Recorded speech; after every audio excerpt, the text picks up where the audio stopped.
Keeping our eye on the economy now, more signs that inflation is cooling. New numbers from the Labor Department showing inflation's at its lowest rate since March 2021, which could signal an interest rate cut by the Federal Reserve next month. ABC's Rena Roy on what it means for your budget.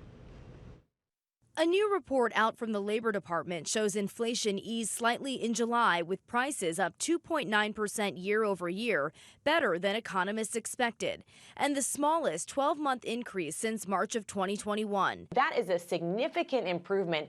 Getting below that 3% marker shows that there is this trend of inflation cooling, that prices aren't going up as fast as they were. Core inflation, which excludes food and energy, rose 0.2% for the month and 3.2% for the year, in line with expectations. Prices for housing up 0.4% from last month, accounting for nearly 90% of the monthly increase. In this report, the hands down biggest increase came from housing.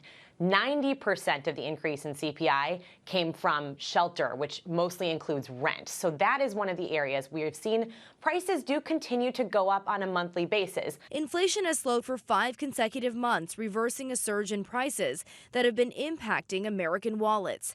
Grocery prices rose 0.1%, used cars and trucks, airline fares, and clothing decreased.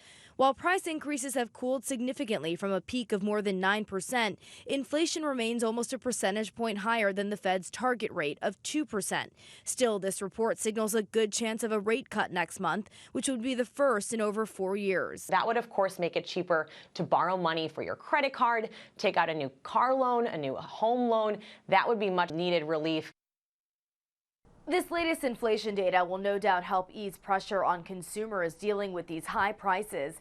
Yet despite the ongoing slowdown, consumer prices are still about 20% higher than 3 years ago. Rena Roy, ABC News, New York.